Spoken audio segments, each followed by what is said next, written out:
ওষুধ, একটি মাত্র ফর্মুলা, একটি মাত্র বয়ান, একটি মাত্র নসিহত, তা ইস্তেগফার করা, তওবা করা। জীবনে যত গুনাহ রয়েছে আল্লাহ ওয়াদা করেছেন সমস্ত গুনাহ আমি মাফ করে দেব। বলেন না সুবহানাল্লাহ।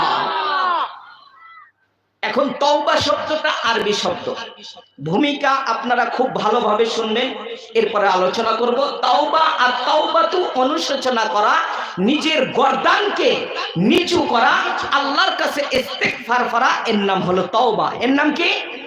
তওবা। আমরা যখন মৃত্যু সজ্জায় চলে যাই, মুরব্বীরা হুজুরদের কাছে আসে, হুজুরকে বলে, হুজুর আমার দাদাকে একটু তওবা করাইয়া দিবেন, ঠিক কি না বলেন? এরপরে আবার মুয়াজ্জিনের কাছে আসে, ইমামের কাছে আসে, হুজুর আমার বাবাকে একটু তওবা করান। গুনাহগাররা আসে, হুজুর একটি গোপনীয় কথা রয়েছে। কি কথা? আমাকে একটু তওবা করান। বলেন না সুবহানাল্লাহ। তওবাটা কি? এই তওবা বোঝা দরকার। তওবা কি জিনিস? আজকে আমরা এখান থেকে তওবা বুঝে নিজেরা তওবা করে জান্নাতের আশা নিয়ে যাব ইনশাআল্লাহ। আল্লাহ তাআলা কবুল করুন, সকলে বলি আমিন।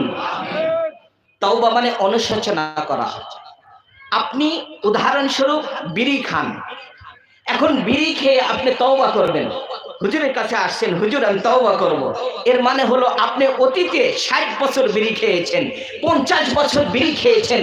এখন আপনি বলবেন, মালিক আজকে থেকে তওবা করলাম, আমি আর কোনোদিন বিড়ি খাবো না। বলেন না সুবহানাল্লাহ। এক নাম্বার। দুই, আপনি যে 50 বছর বিড়ি খেয়েছেন এর জন্য মালিকের কাছে ইস্তেগফার করা। কি করা? ইস্তেগফার করা। আল্লাহ আমি তওবা করেছি না বুঝে না জেনে, তুমি আমাকে মাফ করে দাও। এক নাম্বার হলো দৃঢ়ভাবে আল্লাহর কাছে ওয়াদা করা, জীবনে আর কোনোদিন বিড়ি খাবো না, জীবনে আর কোনোদিন সুদ খাবো না, জীবনে আর কোনোদিন খুন করবো না, জীবনে আর কোনোদিন অন্যায়ভাবে সাইদি সাহেবের মতো হাজার মানুষকে জেলের ভিতরে দিব না, জীবনে আর কোনোদিন আমার কলমের খোসায় বিএনপির ভাইদের অন্যায়ভাবে জেলের কাছে ঘুরাবো না, কোনোদিন শাপলা চত্বরে হত্যা করব না, কোনোদিন আমরা এরকম ইস্তেমার ময়দানে অন্যায়ভাবে কাউকে হত্যা করব না। বলেন না সুবহানাল্লাহ। এটা হলো আপনার অনুশোচনা, আল্লাহর কাছে ওয়াদা করা। নাম্বার 2, করেছি হত্যা শাপলা চত্বরে।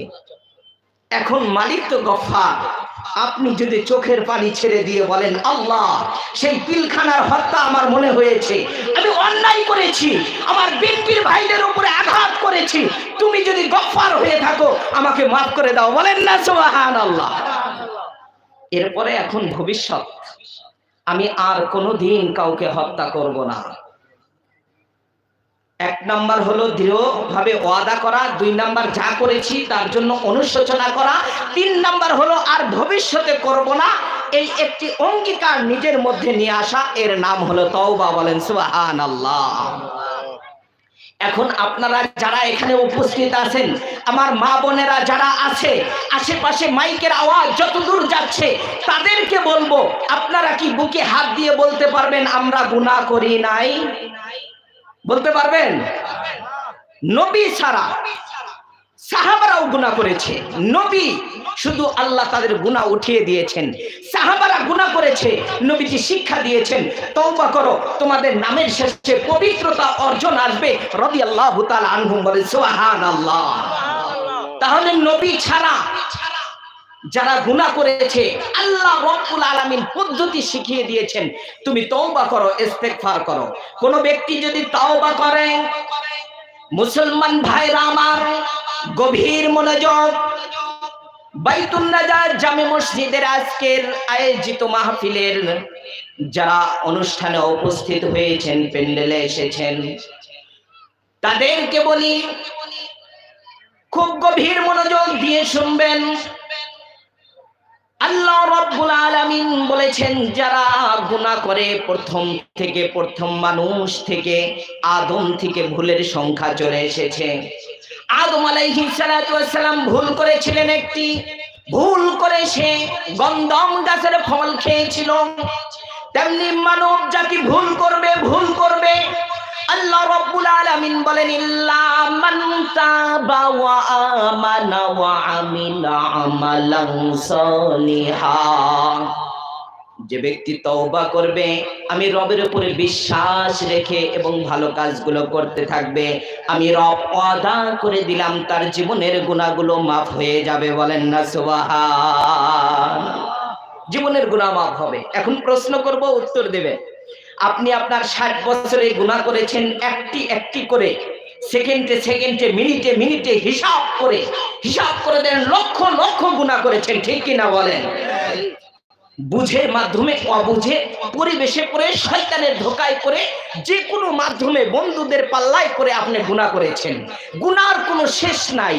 আল্লাহ রাব্বুল আলামিন বলেছেন, যার যত গুনাহ হবে আমি রবের পক্ষ থেকে তার তত অফার হবে। বলেন না সুবহানাল্লাহ। জটিল একটি কথা। যার যত গুনাহ হবে তার তত অফার হবে। এখন প্রশ্ন আসবে, হুজুর যার যত গুনাহ তার তত অফার, এর মানে হলো আমরা গুনাহ করব বেশি, এমন না। গুনাহ করেছেন, এখন করার পর আল্লাহ অফার করতেছেন। তুমি তো গুনাহ করেছো 50 বছর, তুমি গুনাহ করতে করে তোমার দাড়িগুলো পাকিয়ে ফেলেছো, তোমার দাড়ি সাদা হয়ে গিয়েছে, এরপরেও তুমি আমি রবের কাছে একটু তওবা করো, নসিহা করো, আমি রবের কাছে ইস্তিগফার করো, আমি রব তোমাকে বলতেছি তোমার গুনাহগুলো মাফ হয়ে যাবে। বলেন সুবহানাল্লাহ। গুনাহ করেছেন, একটি গুনাহ আপনার কম্পিউটারে নোট হয়ে গেল, একটি গুনাহ। আবার আরেকটি গুনাহ করেছেন, আবার নোট হলো। উদাহরণস্বরূপ 1000 গুনাহ করেছেন। কয় হাজার? 1000। 10 বছর বয়সে। কয় বছর? 10 বছরের ভিতরে 1000 গুনাহ করেছেন। এক্সাম। এখন এই গুনাহগুলো সংরক্ষণ করতে সময় নিয়েছে কিনা বলেন? কিরামান কাতিবিন এখানে বসে আছে, তারা আপনার গুনাহগুলো নোট করতেছে, আমার গুনাহগুলো নোট করতেছে। এই নোটের ভিতরে 1000 গুনাহ উঠেছে। এখন যখন আপনি তওবা করবেন, মালিকের কাছে তওবা করবেন, আল্লাহ তুমি তো বলেছো ওয়াকানাল্লাহু গফুরুর রহিমা, তুমি গফফার, আমি গুনাহ করেছি, আমি বান্দা, তুমি আমাকে গুনাহগুলো মাফ করে দাও। তখন সেই ফেরেশতা আল্লাহর কাছে যায়, আল্লাহ এই বান্দা তো তোমার কাছে তওবা করতেছে খালেস দিলে, এখন এই গুনাহগুলো সংরক্ষণ করতে তো মোটামুটি 10 বছর লেগেছে আমার, কিন্তু এখন যে তওবা করতেছে একটা একটা করে ডিলিট করব না সবগুলো ডিলিট করে দেব। বুঝে এসছে আপনাদের? মানে 10 বছরের গুনাহ আপনার সংরক্ষণ করা হলো। ফেরেশতা মালিকের কাছে চলে গেল, আল্লাহ গুনাহগুলো কিভাবে ডিলিট হবে? একটা একটা করে। আল্লাহ রাব্বুল আলামিন বলেন, ও গোলাম, ও আমার প্রহরীরা যারা গুনাহ করেছে, তওবা করেছে, আমি রবকে চিনেছে, আমি রবের জন্য চোখের পানি ছেড়েছে, আমি রবের নাম হলো গফফার, আমি রবের নাম হলো রহমান, গুনাহ করেছে আমাকে ভয় করে, আমার তাকওয়া নিয়ে আমি আল্লাহ রাব্বুল আলামিন একটা একটা করে ডিলিট করব না। বান্দা 10 বছর বয়সে যে গুনাহগুলো করেছে, আমি মালিক আদেশ করলাম অল ডিলিট দিয়ে গুনাহগুলো মাফ করে দাও। বলেন সুবহান। অল ডিলিট দিয়ে দাও। অল ডিলিট বোঝেন তো? মোবাইল তো চালাইতেছেন, অল ডিলিট বোঝেন না? সব ডিলিট, মেমোরিতে যা আছে সব ডিলিট। এখন গুনাহ ডিলিট হয়ে গেল। ডিলিট হওয়ার পর মালিকের কাছে আবার বলল, এখন তো জায়গাটা ফাঁকা, কি করা যায়? আল্লাহ রাব্বুল আলামিন বলেন, ফাউলাইকা ইউবাদদিলুল্লাহু সাইয়্যাতিহিম হাসানাত। যেই গুনাহগুলো ডিলিট করা হলো, মুসলমান ভাইরা আমার, মালিক কত আমাদের উপরে রহমত এবং দয়ালু। মালিক ডাক দিয়ে বলে, ও আমার ফেরেশতারা, যে গুনাহগুলো ওয়াল ডিলিট করা হলো, ওই ওয়াল ডিলিটের জায়গায়, সেই গুনাহগুলোর জায়গায়, প্রত্যেকটার জায়গায় ডাবল ডাবল সওয়াব বসাইয়া দাও। ডাবল ডাবল সওয়াব বসাও। ইস্তিগফার যদি আপনি পড়েন, ইমাম হাম্বল রাহমাতুল্লাহি আলাইহি বলেছেন, কোন ব্যক্তি যদি ইস্তিগফার করে, আস্তাগফিরুল্লাহ পড়ে, আল্লাহর হাবিব বলেছেন, ফাসাব্বিহ বিহামদি রাব্বিকা ওয়াস্তাগফির। এটা আমাকে শিক্ষা দেওয়া হলো বান্দাদের জন্য। ওয়াস্তাগফির, ইস্তিগফার পড়ো। ইমাম হাম্বল রাহমাতুল্লাহি আলাইহি বলেন, কোন ব্যক্তি যদি এইভাবে ইস্তিগফার করে, আস্তাগফিরুল্লাহ পড়ে, মালিকের কাছে যদি গুনাহগুলো তওবা করে, তওবা করার সঙ্গে সঙ্গে 5টি লাভ হবে। 1 নাম্বার হলো যে আরবি হরফগুলো পড়েছে আস্তাগফিরুল্লাহ, এই হরফগুলোর প্রত্যেকটি হরফে হরফে মালিক 10টি করে নেকি লিখে দেবে, বলেন সুবহানাল্লাহ। 2 নম্বরে হলো যে ব্যক্তি ইস্তিগফার করবে তার জীবনের গুনাহগুলো আল্লাহ মাফ করে দিবে। 3 নাম্বার হলো যে ব্যক্তি ইস্তিগফার করবে, আস্তাগফিরুল্লাহ করবে, তওবা করবে, আল্লাহ রাব্বুল আলামিন তার জীবনে যদি গুনাহ না থাকে তাহলে গুনার বদলে নেক দ্বারা ভরপুর করে দিবে, বলেন সুবহানাল্লাহ। 4 নম্বরে হলো যে ব্যক্তি ইস্তিগফার করবে, আল্লাহ রাব্বুল ইজ্জত এবং জালাল ঘোষণা করেন কোন বান্দা যদি ইস্তিগফার করে, কোন গোলাম যদি ইস্তিগফার করে, কোন বান্দি যদি ইস্তিগফার করে, ইস্তিগফার করার সঙ্গে সঙ্গে তার রিজিকের মধ্যে আমি বরকত দিয়ে দিব, বলেন সুবহানাল্লাহ। 5 নাম্বারটা পরে বলবো। 4 নাম্বার যখন ইমাম হাম্বল এই ঘটনা বিশ্ব নবীর থেকে কর্ণপাত হলো, হওয়ার সঙ্গে সঙ্গে ইমাম হাম্বল রাহমাতুল্লাহি আলাইহি রোটে ঘাটে রাত্রে সফরে ঘুরতেছিল। হঠাৎ করে দেখে একজন লোক রুটি বানায়, রুটি এই তন্দুর রুটি বানাইতেছে। এই রুটির মধ্যে প্রত্যেকটা রুটি যখন চুলার ভিতরে দেয়, দেওয়ার সঙ্গে সঙ্গে পরে আস্তাগফিরুল্লাহ, আবার যখন রুটিটা হয়ে যায় আবার রুটি নামানোর সময় বলে আস্তাগফিরুল্লাহ। জিজ্ঞাসা করলেন, ভাই কারণটা কি? আস্তাগফিরুল্লাহ দেওয়ার সময় পড়তেছেন, বের করার সময় পড়তেছেন, আমার জানার ইচ্ছা হলো ইস্তিগফার কেন পড়েন? এটা তো গুনার জন্য পড়া হয়। ওই ব্যক্তি বলল, আমি জানি না তুমি কে, কিন্তু আমি বিশ্ব নবীর হাদিস থেকে অধ্যয়ন করেছি কোন ব্যক্তি যদি ইস্তিগফার করে আল্লাহ রাব্বুল আলামিন তার রিজিকের মধ্যে বরকত দিবেন। বিশ্বাস করো মুসাফির, আজ থেকে প্রায় 25 বছর হলো এখানে আমার চুলা জ্বলে, উনুন জ্বলে। এই 25 বছরের ভিতরে আমি যখন ইস্তিগফার করে পরে রুটিটা লাগাইয়া দেয়, সঙ্গে সঙ্গে আল্লাহ রাব্বুল আলামিন গায়েবী ভাবে আমার কাস্টমারের ব্যবস্থা করে, বলেন না সুবহানাল্লাহ। ইস্তিগফার করবেন তো ইনশাআল্লাহ। এটা হলো আমার আলোচ্য বিষয়ের মূল ভূমিকা, যে ইস্তিগফার করা। এখন আমরা যারা এখানে আছি আমরা গুনাহগার, এটা স্বীকার করতে হবে, ঠিক কিনা বলেন? এখন গুনাহ করার পর আপনি যদি আসমান জমিন সম পরিমাণও গুনাহ করেন, নবী বলেছেন যে যত প্রকার গুনাহ আছে সমুদ্রের ফেনা পরিমাণ যদি গুনাহ করেন, এরপরও মালিক ওয়াদা করেছেন আপনার গুনাহ মাফ করে দিবেন, বলেন সুবহানাল্লাহ। গুনার তো কোনো শেষ নাই। আপনি ছোট মানুষ ছোট গুনাহ করেছেন, বড় মানুষ বড় গুনাহ করেছে, বড় নেতা বড় ধরনের গুনাহ করেছে, দেশের সরকার সে ওই ধরনের গুনাহ করেছে, ঠিক কিনা বলেন?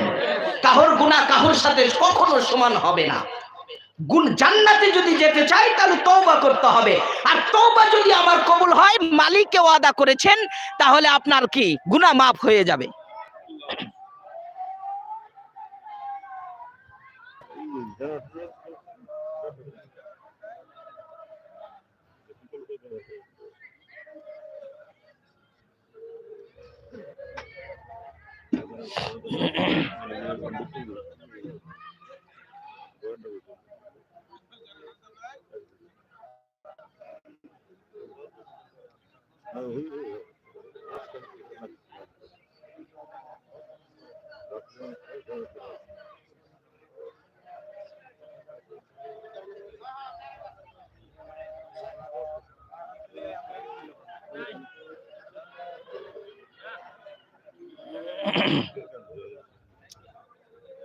যে আমরা এলোমেলো না করি,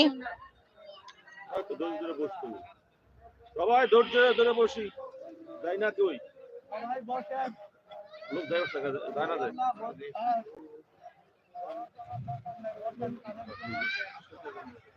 ও হ্যাঁ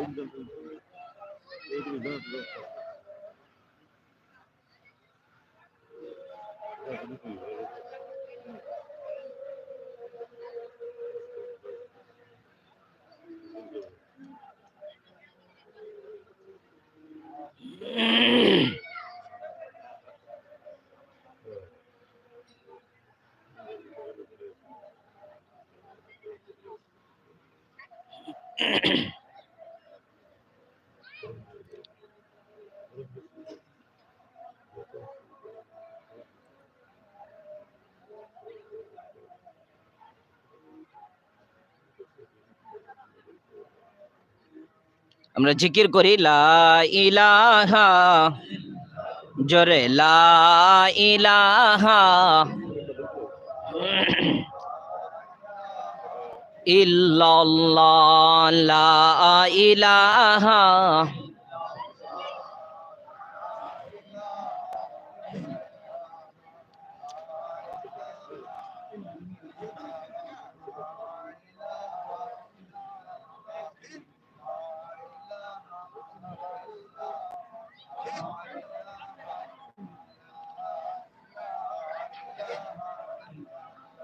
লা ইলাহা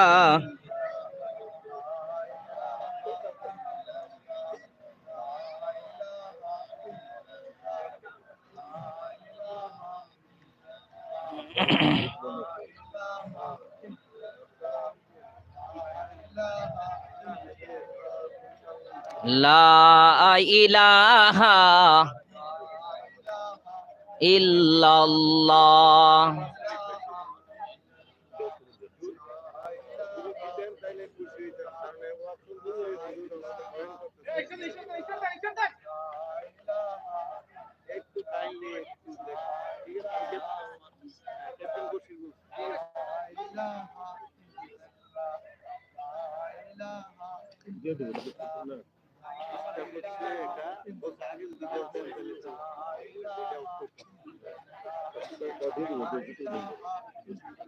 চলবে মামা আলাদা চালাবো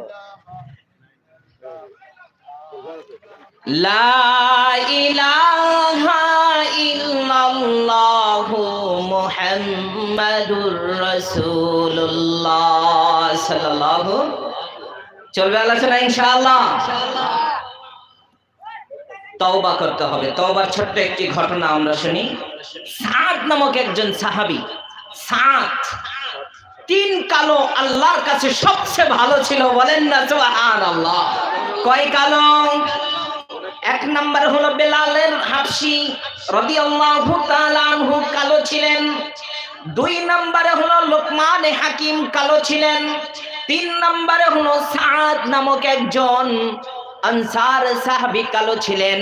এই সাদ এত কালো ছিলেন, বিশ্ব নবী রাহমাতাল লিল আলামিনের কাছে বললেন, ইয়া রাসূলুল্লাহ, ইয়া হাবিবাল্লাহ, আমি বিবাহ করতে চাই। বিবাহর জন্য আমি অনেক জায়গায় প্রস্তাব করেছি, কিন্তু কেউ আমাকে মেয়ে দিতে রাজি হতে চায় না। বিশ্ব নবী রাহমাতাল লিল আলামিন বললেন, তুমি কি বিবাহ করার জন্য সরঞ্জাম জুগিয়েছো? তোমার কি আসবাবপত্র আছে? বিশ্ব নবীর কাছে বললেন, না না না, আমার কোনো সরঞ্জাম এবং টাকা পয়সা কিছুই নাই, আমার রয়েছে বিশ্ব নবী রাহমাতাল লিল আলামিন বলেন সুবহানাল্লাহ। বিশ্ব নবী বললেন, সাদ, তোমার সাথে বিয়ে দেওয়ার জন্য পাত্রী দেখব, একজন মেয়ে দেখব আমি। বিশ্ব নবী রাহমাতুল লিল আলামিন একজন সাহাবাকে ডাকলেন এবং বললেন, তোমার একটি মেয়ে রয়েছে, এত সুন্দর মেয়ে, মদিনার বুকে সবচেয়ে সুন্দর। এই সুন্দর মেয়েকে বলো। বিশ্ব নবী রাহমাতুল লিল আলামিন বলেছেন, মুসলমান ভাইরা আমার, আমার নবী আদেশ করেছেন বিবাহের জন্য। বাবা তার মেয়েকে বললেন, দেখো বিশ্ব নবী বলেছেন তোমার জন্য একটি ছেলে ঠিক করা হয়েছে। ওই মেয়ে বললেন, ও আমার বাবা, ছেলেটা কেমন? ওই বাবাই বলল, ছেলেটা এমন, ছেলেটার কোনো বর্ণনা দেওয়া যাবে না। বিশ্বনবী বলেছেন, বেলাল হাবশীর মতো একজন কালো গোলাম, ওই ছেলেকে বিয়ে করতে হবে। মেয়েটি কিছুক্ষণ নীরব থাকার পর বললেন, রাহমাতাল লিল আলামিন, আল্লাহর বন্ধু বলেছেন, আমি সজ্ঞানে ওই ছেলের সাথে বিবাহের জন্য রাজি হয়ে গেলাম, বলেন সুবহানাল্লাহ। বিবাহের জন্য ওই সাদ রাদিয়াল্লাহু তাআলা আনহু আনসারী সে বাজার করলেন। বিশ্ব নবী কিছু টাকা দিলেন, লম্বা ইতিহাস। এই টাকা নিয়ে উনি বাজারে চলে গেলেন, মদিনার বাজারে। যাওয়ার পর বাজারও শেষ, বিবাহের জন্য যতটুকু সম্ভব বাজার করেছেন। বাজার করার পর এরপরে সেই বাজারটা নিয়ে সে কোনো এক দোকান পারে দাঁড়িয়েছেন। হঠাৎ করে আওয়াজ এসেছে, বিশ্ব নবী ডাক দিয়েছেন জিহাদের জন্য, বলেন না সুবহানাল্লাহ। জিহাদের ডাক শুনে ওই সাহাবা বাজারটা দোকান পারে রেখে সে জিহাদের জন্য তৈরি নিয়ে গেলেন এবং বিশ্বনবীর সাথে যুদ্ধের ভিতরে অংশ নিলেন এবং শহীদ হয়ে গেলেন, বলেন সুবহানাল্লাহ। এখন এই সুন্দরী মেয়ের তো বিবাহ হয় নাই, কিন্তু রাজি ছিল। হঠাৎ করে 2-4 দিন পর ওই সুন্দরী মেয়ে পৃথিবীর জমিন থেকে বিদায় নেয়। বিদায় নেওয়ার পর বিশ্বনবী জিহাদ থেকে আসছেন, আসার পর বললেন যে এত সুন্দর কোরআনের হাফেজা আর এত সুন্দরী মদিনার সুন্দরী এই মেয়েটা পৃথিবীর জমিন থেকে বিদায় নিয়েছে, এর দাফন কাফন আমি নিজের হাতে করব। বলেন না সুবহানাল্লাহ।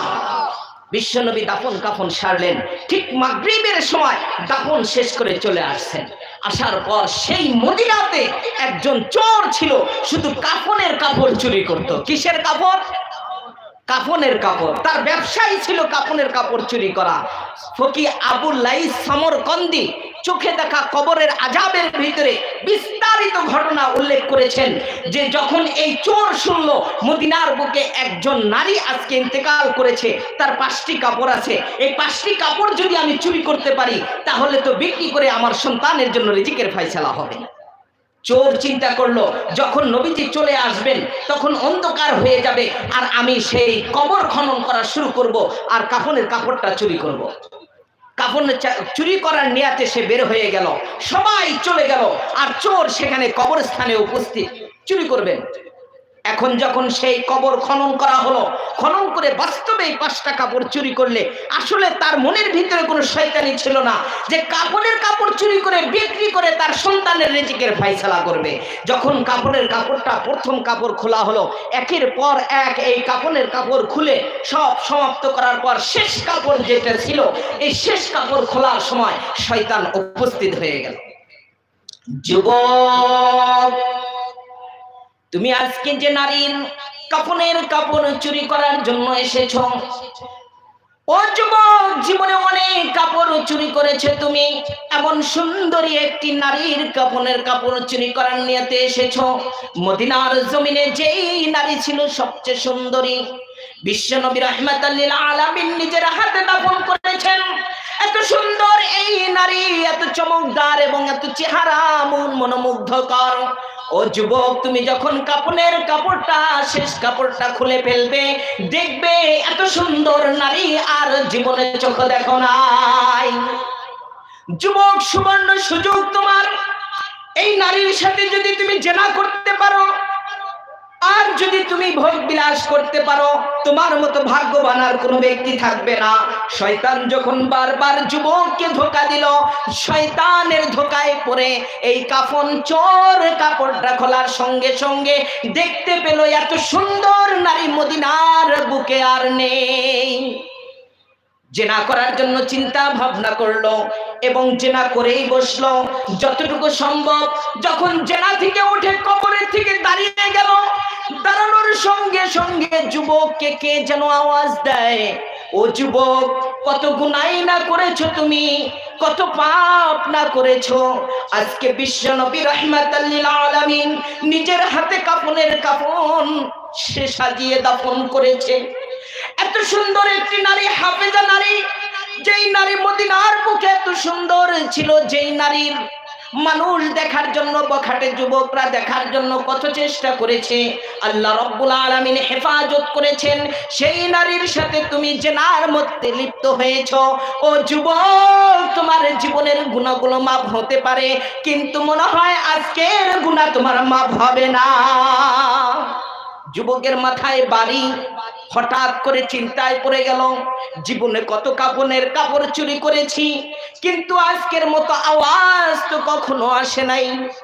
এত বড় অপরাধ করেছি, এত বড় গুনাহ করেছি, এই চিন্তা করে সে বাউলা গাছের নিচে বসে কান্না শুরু করলো। ওমর ফারুক রাদিয়াল্লাহু তাআলা আনহু রাস্তা দিয়ে যেতেছিল, কে যেন কান্না করে, ছোট মানুষের মতো চিৎকার করে করে কান্না করে। হযরত ওমর ফারুক জিজ্ঞাসা করলেন, মা ইয়াবকিকা শাবাব, ও যুবক, কিসে কান্না করায়, কোন জিনিসে তোমাকে কান্না করায়? ওই যুবক বলল, না না না, বলা যাবে না, এত বড় পাপ করেছি যে পাপের কথা আমি বলতে পারবো না। হযরত ওমর ফারুক রাদিয়াল্লাহু তাআলা আনহু বললেন, তুমি কি পাপ করেছো?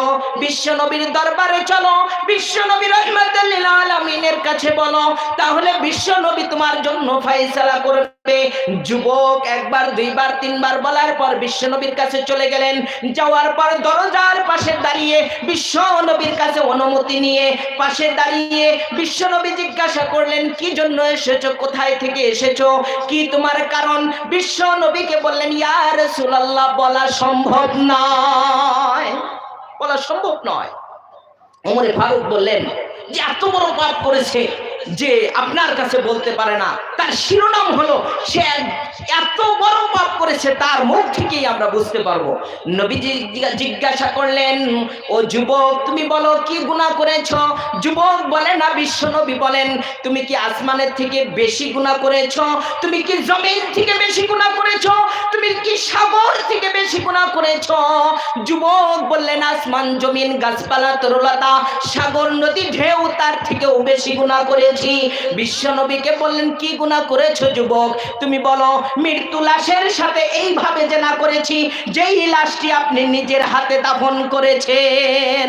বিশ্ব নবী সঙ্গে সঙ্গে চেহারাটা ঘুরিয়ে নিলেন, নেওয়ার পর বললেন, এত বড় পাপ করেছো, এত বড় গুনাহ করেছো যেই গুনাহ আসমান জমিন কোনো কিছুই সহ্য হবে না, সুতরাং তুমি চলে যাও আমার দরবার থেকে। যুবক টেনশন এবং পেরেশানিতে পড়ে গেলেন, বিশ্ব নবীর দরবার থেকে আমাকে ফেরত দিয়েছে, ওমর ফেরত দিয়েছে, আমার আর গুনাহ মাফের কোনো রাস্তা নাই। সে পাহাড়ে চলে গেল। পাহাড়ে যাওয়ার পর বর্ণনায় এসেছে, পা দুটো উপর দিকে বেঁধে মুখটা নিচের দিকে দিয়ে যতটুকু সম্ভব ঘাস খেয়ে খেয়ে 40 দিন পর্যন্ত আল্লাহর কাছে তওবা করলো, মালিক তোমার নাম যদি গফফার হয়ে থাকে তাহলে আমার গুনাহগুলো তুমি মাফ করে দাও। বলেন না সুবহানাল্লাহ। 40 দিন পর বিশ্ব নবীর কাছে ওহী নাজিল করা হলো। জিবরাইল আলাইহিস সালাতু ওয়াস সালাম বললেন, ইয়া রাসূলুল্লাহ, ইয়া হাবিবাল্লাহ, আজ থেকে 40 দিন পূর্বে একজন যুবক এসেছিল, সেই যুবককে আপনি তাড়িয়ে দিয়েছেন। সেই যুবক গুনাহ করেছে, এত বড় গুনাহ, মালিকের দরবারে তওবা করেছে, মালিক তার তওবা গ্রহণ করেছে, তার জীবনের গুনাহগুলো মাফ করে দিয়েছে। আপনি সেই সাহাবাকে খুঁজে বের করেন এবং ওই সাহাবাকে সান্ত্বনা দিয়ে দেন। বলেন না সুবহান। আচ্ছা, প্রশ্ন হলো, এর থেকেও কি আমরা বড় গুনাহ করেছি? কথা বলতে হবে। এর থেকে কি বড় গুনাহ করেছি? মৃত্যু লাশের সাথে জেনা। আল্লাহ রাব্বুল আলামিন যদি এই গুনাহকে maaf করতে পারেন, এই জন্য আল্লাহ রাব্বুল আলামিন বলেছেন, ইন্নাহু কানা তাওয়াবা ওয়াস্তাগফিরুল্লাহ, ইস্তিগফার করো, আমি রব ওয়াদা করে নিলাম তোমাদের গুনাহগুলো আমি maaf করে দিব। বলেন সুবহানাল্লাহ। এক নাম্বার ঘটনা। নাম্বার 2, আসহাবে রকিম, সূরাতুল কাহাফ, মারিফুল কোরআন এর মধ্যে বিস্তারিত আলোচনা নিয়ে আসছেন। এই আসহাবে রকিমে 3 জন যুবক সে রাস্তা দিয়ে যেতেছিল, ইমানদার যুবক। এই 3 জন যুবক যাইতে হঠাৎ করে আসমানি জমিনি গজবে তারা এত ভীত হয়ে গেল, ঝড় বৃষ্টির কবলে পড়ে এক পাহাড়ের ভিতরে ঢুকে গেল। পাহাড়ের গুহার ভিতরে ঢোকার সাথে সাথে রাত্রি যখন সেখানে জাগরণ করছেন, সকালবেলা উঠে দেখে তাদের পাহাড়ের সেই মুখে একটি বিশাল বড় পাথর পড়ে গিয়েছে। এখন ওখান থেকে বের হওয়ার কোনো সুযোগ নাই। 3 জন একজন আরেকজনকে বলে, ভাই তোমার জীবনে কি কোনো ভালো কাজ আছে, যে তোমার জীবনে কোনো গুনাহ আছে, সেই গুনাহর কথাগুলো যদি ভেবে ভেবে আল্লাহর কাছে তওবা করো, আল্লাহ মালিকের কাছে যদি ইস্তিগফার করো, হতে পারে তোমার দোয়াটা কবুল হয়ে যাবে। বলেন না সুবহানাল্লাহ। ইস্তিগফার করলে কবুল হয়ে যায়। একজন যুবক হঠাৎ করে বলতেছেন, আমার জীবনে কোনো গুনাহ খুঁজে পাই না, বড় ধরনের গুনাহ করেছে কিনা জানি না, কিন্তু মনে হয় ভালো একটি কাজ করেছি। এইটা মনে হয় আমার মা ছিল বৃদ্ধ, আমার মা ছিল বৃদ্ধা, বাবা ছিল বৃদ্ধ, এমন কঠিন এক অবস্থার ভিতরে মা এবং বাবার খেদমতের জন্য আমি দাঁড়িয়ে গেলাম। হঠাৎ করে একদিন রাত্রে আমি যখন বাড়ি ফিরবো, আমার মা এবং বাবার অভ্যাস ছিল দুধ পান করা। প্রত্যেক দিন আমি দুধ নিয়ে আসতাম এবং এই দুধ শিওরে দাঁড়িয়ে আমার মাকে ডাক দিতাম, মা তুমি যদি দুধ না পান করো আমি আমার সন্তানকে আহার করতে দিব না, আমি এক ফোঁটা পানি পর্যন্ত খাবো না। তুমি মা যদি দুধটা পান করার পর আমার জন্য দোয়া করে দাও, ওই দোয়ার বরকতে আমার খাবারের ভিতরে, রিজিকের ভিতরে বরকত হবে। বলেন সুবহানাল্লাহ। মুসলমান ভাইরা, আমার মা হলো বহুত বড় নিয়ামত। মা হলো আমাদের জন্য জান্নাত, মা হলো আমাদের জন্য নিয়ামত। নবীজি বলেছেন বুখারীর বর্ণনা, হুমা জান্নাতুকা ওয়া নারুকা, তোমার মাই হলো তোমার জন্য জান্নাত, তোমার বাবাই হলো তোমার জন্য জান্নাত, তোমার মা এবং বাবা তোমার জন্য জাহান্নাম। তুমি যদি মা এবং বাবার খেদমত করতে পারো, মালিক খুশি হয়ে যাবে। মালিক যদি খুশি হয়ে যায়, তোমার রিজিকের মধ্যে বরকত শুরু হয়ে যাবে। বলেন সুবহানাল্লাহ। বিস্তারিত আলোচনা হয়েছে মা এবং বাবা নিয়ে। এখন এই দুধ নিয়ে আসার পর দেখেন মা ঘুমিয়ে পড়েছেন। মাকে যদি ঘুম থেকে ডাক দেওয়া হয়, মাকে যদি টোকা দেওয়া হয়, ঘুম ভেঙ্গে যাবে। আমার মায়ের ঘুম যদি ভেঙ্গে যায়, মালিক নারাজ হয়ে যাবে। সুতরাং যতক্ষণ পর্যন্ত আমার মা ঘুম থেকে না উঠবে, ততক্ষণ পর্যন্ত মায়ের শিওরে আমি দাঁড়িয়ে থাকবো। বলেন সুবহানাল্লাহ। মায়ের শিওরে দাঁড়িয়েছিলেন। মায়ের শিওরে দাঁড়িয়ে থাকতে থাকতে হঠাৎ করে মা যখন শেষ রাত্রি হয়ে গেল, চোখ খোলার পর দেখেন সন্তান দাঁড়িয়ে রয়েছেন। সন্তানকে দাঁড়ানো অবস্থায় দেখে মা আশ্চর্য হয়ে গেলেন, বাবা তুমি এখনো দাঁড়িয়ে রয়েছো? সন্তান বলল, মা তোমার দুধ তো পান করা হয় নাই, তোমার দুধ যদি পান না হয় তাহলে তো আমি আমার সন্তান আমি সহ খাবার খাবো না। সঙ্গে সঙ্গে মা দুহাত উত্তোলন করলেন, আমার সন্তানের গুনাহগুলো তুমি মাফ করে দাও। বলেন সুবহানাল্লাহ। এই দোয়ার বরকতে আল্লাহ, আমার মা যদি মন থেকে দোয়া করে থাকে তাহলে পাথরটা একটু সরিয়ে দাও। সঙ্গে সঙ্গে পাথরটা একটু সরিয়ে গেল। তারা আস্তাগফিরুল্লাহ সুবহানাল্লাহ সব তওবা করে মালিকের শুকরিয়া আদায় করলো। বলেন আলহামদুলিল্লাহ। তাদের বিশ্বাস চলে আসে আল্লাহ আমাদের দোয়া কবুল করবেন। আরেকজনকে বলল, ভাই তোমার কোনো ভালো আমল আছে? বলে হ্যাঁ আমার ভালো আমল আছে। আমার কাছে একজন কৃষক রাগ করে কিছু টাকা রেখে চলে গিয়েছিল। সেই টাকা দিয়ে আমি একটি মেষ কিনেছিলাম, আর সেই মেষটি আমি লালিত পালিত করতে করতে বিশাল একটি আকার ধারণ করেছে। হঠাৎ করে ওই লোকটি আবার চলে আসছে, আমার টাকাগুলো দিয়ে দাও। তখন আমি বলেছি, তোমার এই মেষের দলটি নিয়ে চলে যাও। লোকটি বলল, মজাক করার আর সময় নেই, আমার টাকা আমাকে দিয়ে দাও। বলে এটাই তোমার টাকা, তোমার টাকা দিয়ে মেষ চড়িয়ে এই পর্যন্ত নিয়ে আসছি, সবগুলো নিয়ে চলে যাও। সঙ্গে সঙ্গে ওই ব্যক্তি সিজদায় পড়ে দোয়া করেছিল, আল্লাহ তুমি তার দোয়াগুলো কবুল করে নাও। বলেন না সুবহানাল্লাহ। সঙ্গে সঙ্গে পাথর আরেকটু সরিয়ে গেল, আরেকটু আছে পাথর। এখন যুবক একজন আছে, যুবককে বলল, তোমার কোনো ভালো আমল আছে? আমার তো কোনো ভালো আমল নাই, গুনার আমল আছে। এই গুনার ভিতরে মনে হয় একটু ভালো কাজ করেছিলাম, একটু একটু স্মরণ হয়। কয় সেই কাজটি কি একটু স্মরণ করে মালিকের কাছে তওবা করো, আর মালিক যদি তোমার তওবাকে গ্রহণ করে তাহলে বাকি পাথরটা সরে গেলে আমরা বের হয়ে চলে যাব। বলেন সুবহানাল্লাহ। ওই যুবক বলে, আমার একজন চাচাতো বোন ছিল, এই বোনটি এত সুন্দর ছিল, এত রূপসী ছিল। এই বোনটি একদিন আমার কাছে টাকার জন্য চলে আসলো। তার আহারের জন্য অনাহারে থেকে যখন টাকার জন্য আসছে, আমি বোনটিকে বলেছিলাম সুদ ছাড়া তোমাকে টাকা দেওয়া হবে না। বোনটি টাকা গ্রহণ করে নাই, আবারও আসছে, আবারও দেই নাই। তৃতীয়বার যখন আসছে তখন বলেছিলাম টাকাগুলো তোমাকে ফিরিয়ে দেওয়া হবে, শুধুমাত্র একটি রাত আমার সাথে যাপন করতে হবে। ওই বোনটি আল্লাহকে সাক্ষী করে বলেছিল, মালিক এই টাকার জন্য আমার গুনাহ করতে হয়, আমার জীবন বাঁচানোর জন্য গুনাহ করতে হবে। মালিক আমি রাজি হয়ে গেলাম, নিরুপায় হয়ে মজলুম হয়ে, সুতরাং তুমি আমার ফায়সালা করে দাও। বলেন সুবহানাল্লাহ। এখন দুজনে রাজি হয়ে গেল, ঘরের ভিতরে ঢুকে গেল। ঢুকে যাওয়ার পর জিনার কাজে লিপ্ত হবে। ঠিক এই সময় ওই মেয়েটি তার চাচাতো ভাইকে বলল, দেখো পৃথিবীর যদি কেউ না দেখে, আসমানের মালিক তো দেখতেছে যে তুমি এই টাকার লোভ দেখিয়ে আমাকে গুনার ভিতরে লিপ্ত করেছো। কেউ যদি না জানে, মালিক জানে তুমি আল্লাহকে ভয় করো। বলেন না সুবহানাল্লাহ। সঙ্গে সঙ্গে আমার বোনকে আমি ছেড়ে দিয়েছিলাম। ছেড়ে দেওয়ার পর আমি আল্লাহর কাছে ইস্তেগফার করেছি, আল্লাহ তুমি আমার গুনাহগুলো মাফ করে দাও। এটা বলে আল্লাহর কাছে দোয়া করলেন, সঙ্গে সঙ্গে বাকি পাথরটা সরে গেল। বলেন না সুবহানাল্লাহ। তওবা যদি করেন আল্লাহ রব্বুল আলামিন আমাদের সমস্ত গুনাহ মাফ করে দিবেন। নবীজি বলেছেন, কুল্লু বনি আদম খাত্তাউন ওয়া খায়রুল খাত্তাইন মিনাত তাওয়াবিন।